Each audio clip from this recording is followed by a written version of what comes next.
Google called this the biggest change to search in 25 years, and that's not an exaggeration. It's a huge shift. People haven't noticed it. A lot of business owners haven't noticed it. Many of you rely on Google search to get found and show your business online. And I paused there because I don't really think you should be doing that, but a lot of us still do rely on SEO. Google's kind of moving in a different direction. There's a huge shift.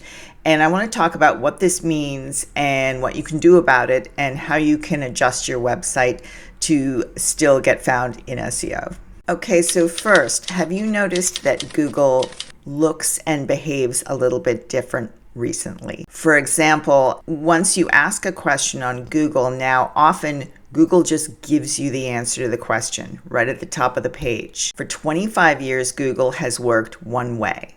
You type a few words into the search bar, or you may type it in the Google search bar, but more often than not, I type it in the top, Chrome browser bar. I don't even go to the Google homepage. I'm just, typing whatever product I'm looking for, skincare or question, right up in the Chrome browser. And Google would give you a list of websites to click through in blue links. And you could click through those links and get the answer to your question by reading usually a website.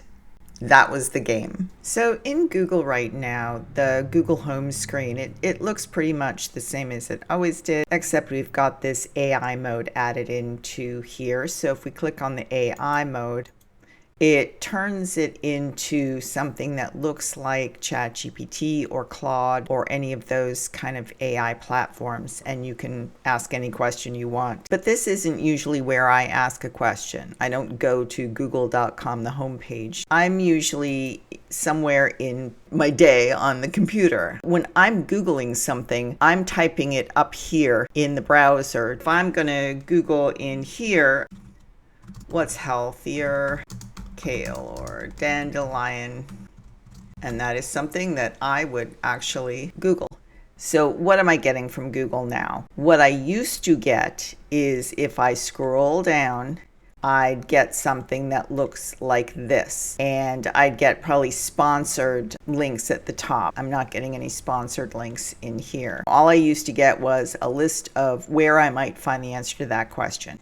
What I'm getting now is Google has already gone out and researched and looked at these links here, and it's showing some of them over here, and it's just giving me the answer immediately, which is great for me. I can click down, I can read more, I can find all about the answer to the question that I'm asking. And then I've got this Ask Anything box down here, and once I click into there, which is higher in vitamin C, it's taken me to its AI platform. So this is the AI assistant. I'm not in Google search really anymore. If I scroll down, the links are gone, and I'm literally just asking questions like I'm on ChatGPT or like I'm in Claude, except that I do have these links here. But 9 times out of 10, I'm just gonna keep asking here until I get the answer to the question I want, because I'm a visitor, I'm somebody using Google. I just want the answer to the question. I'm not really looking to go to websites at this point in time. So if I go back here and look at what I would have gotten before, these websites down here are not getting clicked on like they used to. A few months ago, this is what I would have clicked on had I gone to ask about kale versus dandelion greens. But now I'm not doing that. I'm getting my answer from here and I'm leaving. And I'm never clicking on a website at all. And that's what's happening now. People are getting answers to their questions on Google and not going to websites. So the key thing we're trying for now is, yes, we still want to be at the top of these blue links. And we also want to try to be in these links, the ones that show up here. The goal was to rank as high as possible on that Google search, to be number one and at least on the first page. The higher you rank, the more people clicked onto your website and did business with you. That's what SEO meant. Search engine optimization was Google helping people find you and helping you get business by funneling people to your website. And that still happens, but it's harder and it's not the whole picture. So let's use another example. Say you're a dermatologist and you want to rank for people searching what is the best treatment for rosacea. When someone searches that, Google reads through a ton of websites that have the answer to that question and creates the answer to that question and puts it at the top of the search page. The flip side to that, though, is that hopefully Google has read your website and gotten the information to answer that question from your website. If you have that clear question on your website and clear information as to what the best treatment for rosacea is, and Google reads through that, you might be chosen to be in that top of that information and have your website appear there. So Google might mention your business as an AI source, your clinic, your name, right at the top in the answer to the question. So the goal hasn't disappeared, it's shifted. It's not how do I rank at the top of the Google search list. It's how do I become the type of source trustworthy enough for Google to mention. And to start, happily, the answer to that is simpler than you think. Okay, here's the practical part. What actually do you do? Number one is write like you talk. Think about questions that you get asked all the time by clients, by customers. What's in your inbox? What do you see other people asking questions about what you do online and on social media? Read your competitors' social media posts, see what people are asking them. What does somebody on the phone ask you before they book you? Those are your content topics. Write them out on your website with really clear answers, like you're actually talking to somebody. So somebody's asked Google a question and Google's just scanning the internet looking for the answer to that question. And it's going to match as best as it can, the question and the answer to the question. So the clearer you are, the better. Number two is use questions as headings on your website. Here I am on my website email marketing page, and we're going to change this live and make this better for getting found in Google and in AI. Right now, I have my email marketing title here, and if I go into edit text, it's heading 1. I'm going to change this to how do I get started with email marketing for my small business?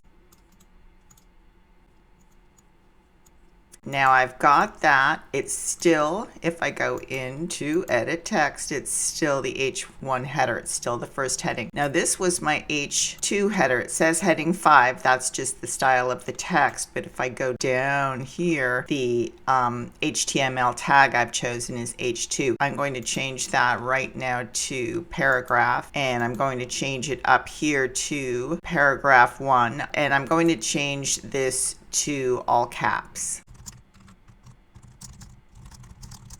Okay, so that is now paragraph text, which means it's not going to compete with Google for this. Google's going to read this page and AI is going to read this page and see that this is the H1 and this is, so it's Google's going to say, okay, this is what the page is about. It's about this topic right here. This is going to kind of be for the viewer and it's secondary in search engines. So now I've got this done for you email marketing designed to grow your business. How do I get started with email marketing for my small business? I've got a clear question right here and the rest of the page is going to answer that question. Number 3, add an FAQ section. And you probably should have an FAQ section on your website anyway. I'm always telling people to have FAQ sections because it just saves you time. When you have an FAQ section, you don't have to answer as many questions to clients. This is one of the most practical things you can do right now for Google search as it is now and just for yourself. So a really clear, simple FAQ is a great thing to put anywhere on your website. This is a page that talks about a particular kind of website that I make. So I've got a bunch of different kinds of packages that people can choose. And so for each of those packages, I have a website page. And for each of those website pages, I have an FAQ that is just about that that package. It's good for me because it explains a lot to people, and it gives Google's AI a really simple question and answer list to pull from. Any website can,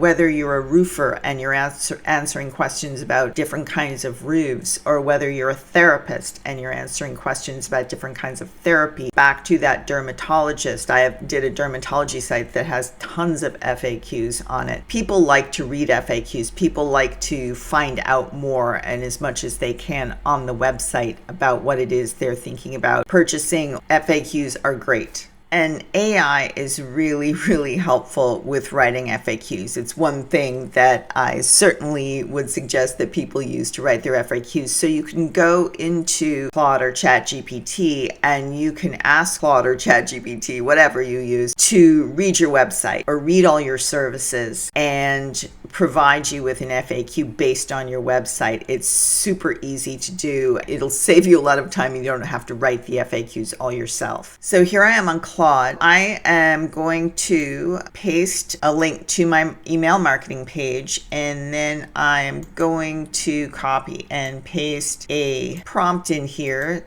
that I wrote for this. So it's just, here's my, I was doing for services. Here's my email marketing page. Write me an FAQ based on this content in plain conversational language that answers the questions my clients actually ask. So let's see what we get here.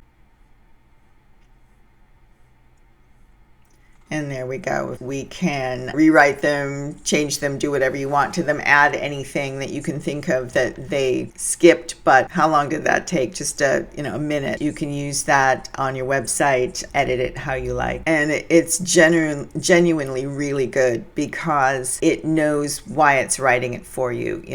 It knows how to word things so that they might be found by AI, because it is AI. This is the workflow I use for this, whether I'm working on Wix, whether I'm vibe coding in Lovable, the AI-powered platform that I've been using for newer projects. The content strategy is the same. Real questions, real answers. Number 4 is keep your content fresh. If you have a website that has not, and so many people will be like, yep, that's me.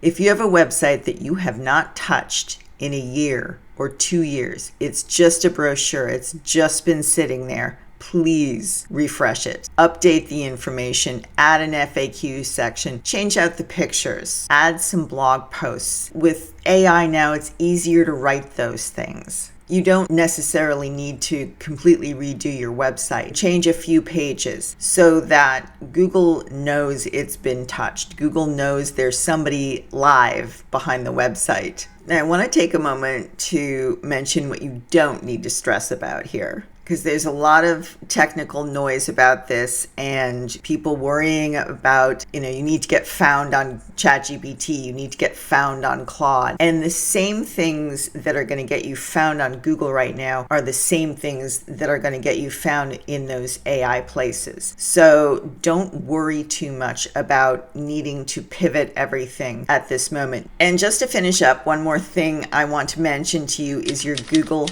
business profile. Well, a lot is changing with Google. That Google business profile lives inside of Google. It's Google's profile of you.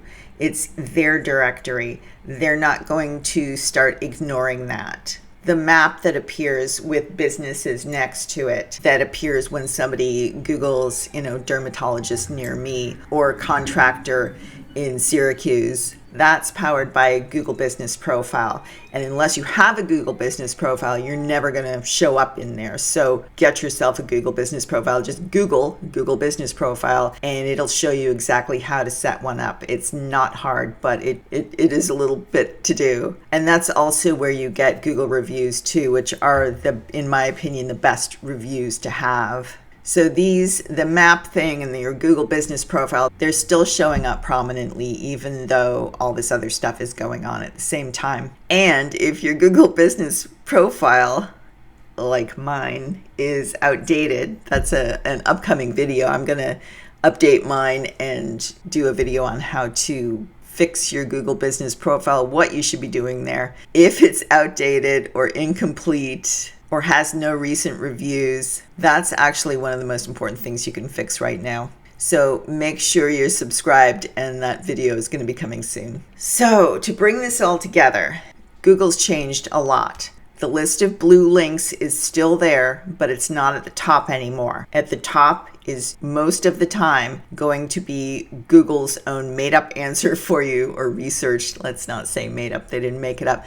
They researched and compiled an answer for you, and the links are going to be underneath. The AI answer at the top is where the attention's going to go. And very often people are just going to read that AI answer and click away. Getting your business mentioned in the AI answer is the new way to show up on Google. And the way you earn that is the way you've always earned trust online. Clear, helpful, well-written content, answering the questions that your customers are actually asking, keeping your information current, and making it easy for Google and all the AI tools to understand what you do and how you help people. If this video made you think of your own website and you'd like to have another set of eyes on it, the link to contact me is in the description below, and I'd happy to have a look for you. And I would really like it if somebody would please out there try to make some glasses that are non-reflective so you can make videos and people can't see your screen in your eyes like this. I'm sure it drives you nuts. Drives me nuts too, and I can't figure out how to get rid of it. Until next time, thanks for watching.